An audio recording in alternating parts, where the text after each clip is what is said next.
नमस्कार, आप देख रहे हैं P news Bharat. P news Bharat पर आप सभी दर्शकों का स्वागत है।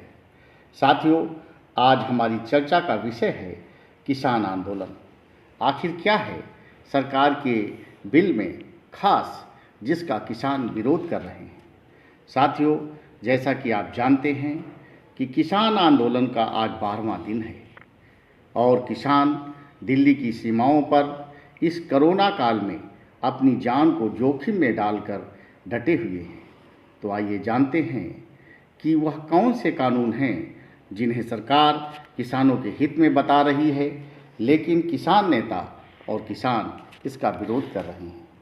साथियों, एमएसपी यानी कि न्यूनतम समर्थन मूल्य किसी फसल का वह मूल्य होता है जो सरकार बुआई के समय तय करती है।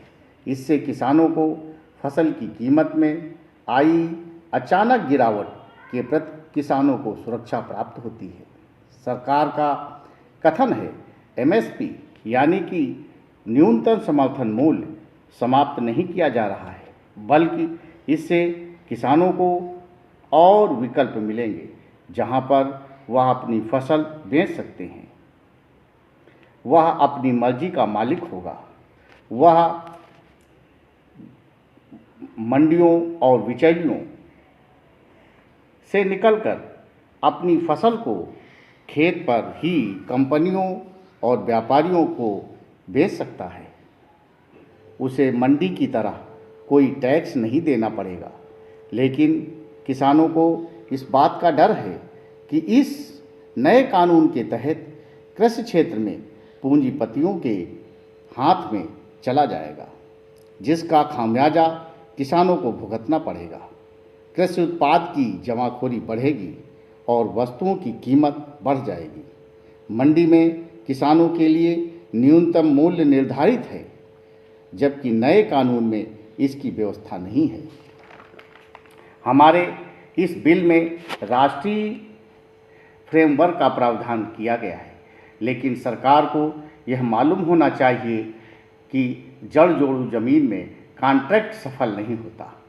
तीसरे बिल के तहत अनाज, दाल, आलू, प्याज आदि जरूरी वस्तुओं को इस सूची से बाहर रखा गया है। किसानों को डर है कि यदि आवश्यक वस्तुओं को इस लिस्ट से हटाया जाएगा तो बड़ी कंपनियों को भंडारण की छूट मिल जाएगी और वह किसानों पर वह अपनी मर्जी चला सकेंगे और किसानों को परेशानियों का सामना करना पड़ेगा। कुल मिलाकर किसानों के इन बिंदुओं पर सरकार को चाहिए कि वह किसानों को विश्वास में ले जो देश हित में है। बस आज के लिए इतना ही। दूसरे दिन फिर मिलते हैं एक नए विषय के साथ।